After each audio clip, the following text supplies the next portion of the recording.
Assalamualaikum warahmatullahi wabarakatuh. Kita lanjutkan dengan pembahasan contoh soal ya. Tadi Ibu sudah memberikan contoh soal seperti ini. Jadi jika seandainya dalam sebuah benda atau pada sebuah batang, di sini ada beberapa gaya ya. Jadi di sini ada F1, F2, F3, F4 dan F5. Jadi di sini ada poros ya. Jadi bagaimana caranya kita menentukan besarnya torsi jika seandainya benda ini diputar di poros E. Nah, kalau kita diputar di poros E ya, kita lihat perhatikan yang pertama adalah ada TO1 ya. TO1 ini adalah F1 kali lengan. Lengannya berapa? Lengannya kita lihat dari A ya. Lengannya kita lihat dari A sampai ke poros. Jadi di sini lengannya ada 1, 2, 3, 4, berarti lengannya ada 4 meter. Sehingga di sini F1 kali R1. Jadi F1 kita ambil 10, ya kan?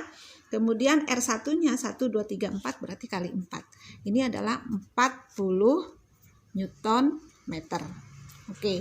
Kemudian TO yang kedua. TO yang kedua kita lihat di sini.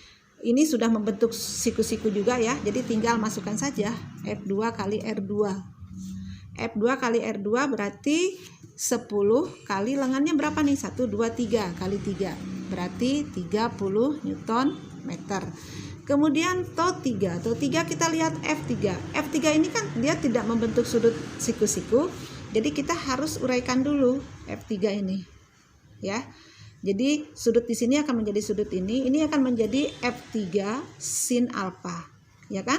Sehingga di sini harus F3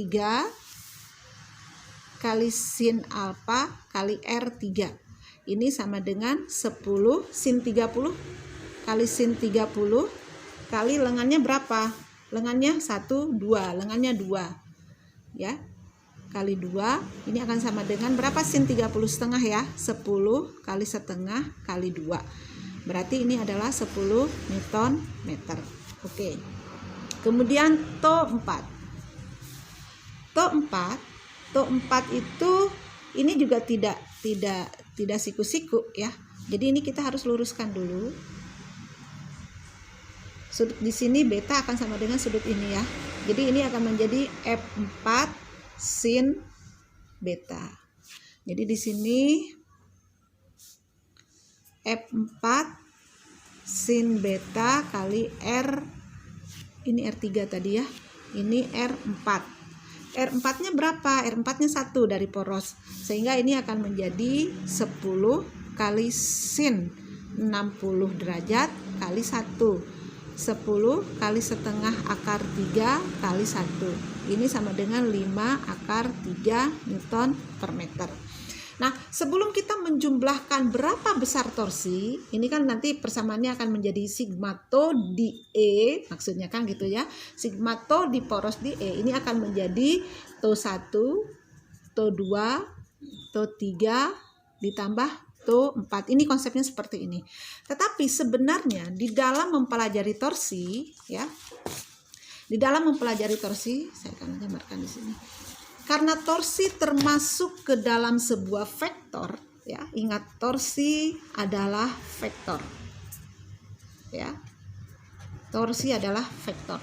Sehingga di dalam vektor itu kita harus menentukan arah. Ya. Selain besar dan juga kita menentukan arah ya. Nah, bagaimana arahnya? Arahnya kita ambil positif ya. Ini jika searah jarum jam.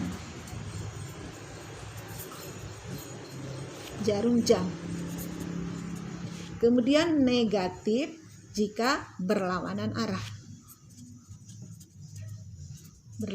arah jarum jam. Nah, kita kembali ke persamaan tadi ya. Kita lihat nih. TO1 kalau kita ibaratkan ini sebagai bendanya ya. Jadi poros E itu kan ada di ujung sini. Ya kan? Poros E ada di ujung sini. Gaya F1 itu arahnya ke bawah. Jadi kita dorong ini sini. Nah, kalau dia dorong ke sini, ini kira-kira berlawanan arah atau searah jarum jam nih? Dia akan berlawanan arah jarum jam kan? Kalau berlawanan arah jarum jam, maka di sini nilainya akan menjadi negatif. Ya, ini akan menjadi negatif. Oke. Kemudian kita lihat yang TO2. TO2 poros tetap di ujung sini. TO2 kan dari sini ya, dari titik B arah gaya ke atas. Sehingga kita akan dorong. Nah, ini searah jarum jam. Berarti dia positif di sini. Ya, positif. Sekarang yang TO3. TO3 ini dia ke bawah, tengah sini. Nah, ini menjadi negatif juga, ya kan? Sedangkan yang TO4 ke atas, yang ini ke atas. Jadi kita akan dorong dia ke atas. Nah, ini juga akan searah jarum jam, berarti ini akan menjadi positif. Ya, nah tinggal kita masukkan ke sini. Ini min 40 ditambah 30, kemudian min 10 ditambah 5 akar 3. Tuh ya. Ini akan menjadi berapa nih? Ini akan menjadi min 10, berarti min 20 ditambah 5 akar 3. Kalau dalam matematika ini selesai, tapi kalau dalam fisika akar 3 itu sama dengan 1,7. Berarti ini harus dikalikan. Ya. Berapa? 1,7 kali 5. 1,7 kali 5 berarti 5, berapa? 1,7 ya. 1,7 kali 5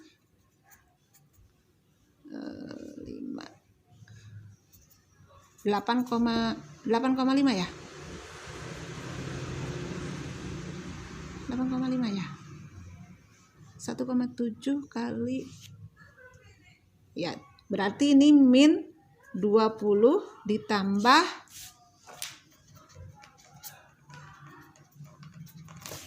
8,5. Ini akan menjadi min 11,5 kan? Min 11,5 Newton meter. Artinya torsi sama dengan 11,5 Newton meter berlawanan arah jarum jam.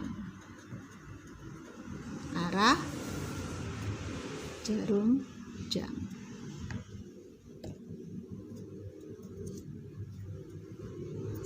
Ya, itulah kurang lebih seperti itu ya. Jadi kita dulu, kita perhitungkan satu-satu. Jadi langkahnya kita luruskan dulu gayanya sehingga gaya dengan lengan membentuk sudut siku-siku ya. Setelah itu baru masukkan torsinya satu-satu, baru kita jumlahkan.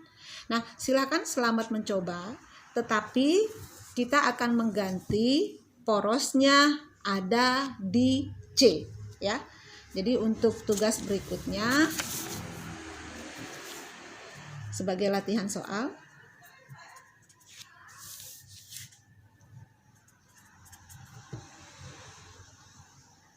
yang sama, tapi poros di titik C. Nanti jawabanmu share ya. Ya, jawabanmu share di sini. Jawaban di share, di foto. Kita akan lihat.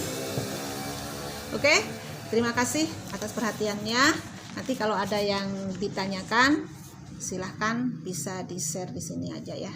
Jadi kita akan diskusi sama-sama. Terima kasih atas perhatiannya. Wabillahi taufiq wal hidayah. Assalamualaikum warahmatullahi wabarakatuh.